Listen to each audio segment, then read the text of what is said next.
Hi friends सरकार आनिछंती गोटे एमिति स्कीम जोटा कि झीओ हेले आपण माने पाई परिबे टंका। तो झीओ मानकर जन्मरू पाठ पढ़ा जाए सरकार टंका जोगाई देबे। तो से टंका केमती आपण माने पाई परिबे, तार फायदा केमती आपण माने उठै परिबे, को माने एलिजिबल रहिबे एवं कोन कोन डॉक्यूमेंट रहइबो संपूर्ण तथ्य आज मु आपण माननको एई वीडियो माध्यम रे जेबी।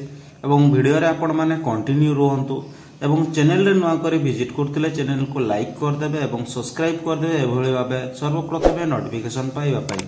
तबे चलंतु संपूर्ण तथ्य आज आमे जानि नबा। केंद्र सरकार झियोंक पई सुविधा अनेक सुविधा योजना करछंती, जोथिरे सुकन्या समृद्धि योजना रोची। एथि मध्यरो सबुठारो लोकप्रिय एवं सही परि केंद्र सरकार मध्य बालिका समृद्धि योजना चलाउछंती।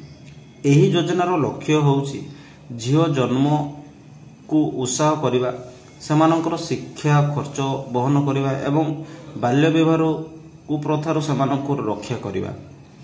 तो फ्रेंड्स वर्तमान केंद्र सरकार बहुत दिन धरे बेटी बचाओ बेटी पढ़ाओ अभियान चलाउछंती। एही योजना अधीन रे देश झियोमानंकु सुरक्षा देबा पई सेमानकर निरंतर शिक्षा सुनिश्चित करिबा पई प्रयास करा जायछि। तेबे जो स्कीम रही जोटा कि बालिका समृद्धि योजना विषय रे किछि जानि नबा, जोटा कि आपण मानकु मु जणे दउछि। बालिका समृद्धि योजना जोटा केंद्र सरकार 1997 मसिया रे आरंभ करथिले। एही योजना माध्यम रे सरकार झियो जन्म हेबा ठारो तांकर शिक्षा पर्यंत आर्थिक सहायता प्रदान करंती।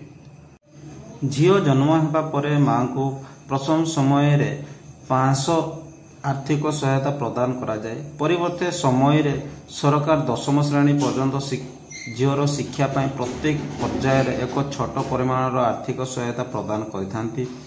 एही योजना अधीन रे केवल सहरांचल एवं ग्रामांचल रे थिबा बीपीएल परिवार माने झियो जन्म हेबा परे सरकार सहायता पाइबा को योग्य। गोटिए परिवार केवल 2टी झियो एही योजनार उपकृत हेई परिबे। तो फ्रेंड सबुठो बड़ कथा अबे आमे जानि नबा, जो कन्या जन्म हेबा परे केते टंका आपण मानको लाभ मिली थाए। कन्या जन्म हेबा परे सरकार मां को 500 टंका प्रदान करंती। तथापि एही परे विभिन्न स्तर रे शिक्षा पय आर्थिक सहायता मध्ये मिली थाए। एही योजना रे प्रथम रु तृतीय श्रेणी पय वार्षिक 300 प्रदान करा जाय। चतुर्थ श्रेणी पय सरकार को द्वारा 500 टंका प्रदान करा जाय। पंचम श्रेणी रे पाठ पढुथबा पय 600 टंका प्रदान कर जाए। षष्ठ श्रेणी से भाया सप्तम श्रेणी वार्षिक 700 टंका प्रदान करा जाए एवं अष्टम श्रेणी पाठ पढ़ा 800 टंका प्रदान करा जाए एवं नवम दशम वार्षिक जोटा कि आपण मानकु 1000 टंका प्रदान करिथांती सरकार। तेबे आसंतु जानि नबा एही योजना रे लाभ पाइबा आपण मानकु को डॉक्यूमेंट आवश्यकता हेबो। झियोर आधार कार्ड एवं दुईरे जन्म प्रमाण पत्र, पितामातांकर आधार कार्ड एवं राशन कार्ड, निवास एवं घर प्रमाण पत्र एवं पासपोर्ट साइज आकार फोटो एवं आय प्रमाण पत्र जोटा कि आपण मानकर इनकम एवं बैंक पासबुक विवरण इत्यादि एही सब डॉक्यूमेंट आपण मानकु निहाती दरकार। एवं को माने एलिजिबल ता भी मध्य मु आपण मानकु कहि दउची। तो फ्रेंड्स को माने आवेदन करि पारबे, दारिद्र्य सीमा रेखा तळे वास करूतबा परिवार जोटा कि बीपीएल एवं द्वितीय रे होची झियोर बयस 18 रु कम हेबा उचित एवं तृतीय परिवार पाखरे झियोर जन्म प्रमाण पत्र रहितबा आवश्यक। तो ए माने अप्लाई करि परिबे ए सुविधा पय।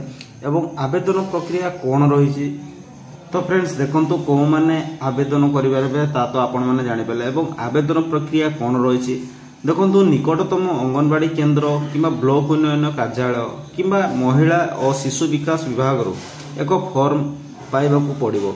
तापर आवश्यक डॉक्यूमेंट गुडी को एकाठी करंतु, जेपर कि झियोर प्रमाण पत्र, परिवार बीपीएल कार्ड एवं आधार कार्ड एवं बैंक पासपोर्ट साइज फोटो एवं अकाउंट एही सब आपण अटैच करी जोडा मु कहली कि अंगनवाड़ी केंद्र किबा ब्लॉक उन्नयन रे आपण माने अप्लाई करि परिबे। जोटा कि आपण नेक्स्ट वीडियो रे मु आपण मानकु जणाई देबी कि केवल भाबे आपण माने अप्लाई करि परिबे। तो फ्रेंड्स इनफॉरमेशन टी केमिति लागला आपण माने कमेंट सेक्शन रे निहाती जणाइबे एवं वीडियो टी भलो लागिथिले आपण माने अधिक रो अधिक शेयर करि देबे एवं सर्वप्रथम एई बळे नोटिफिकेशन पाइबा पई चैनल को सब्सक्राइब करि देबे।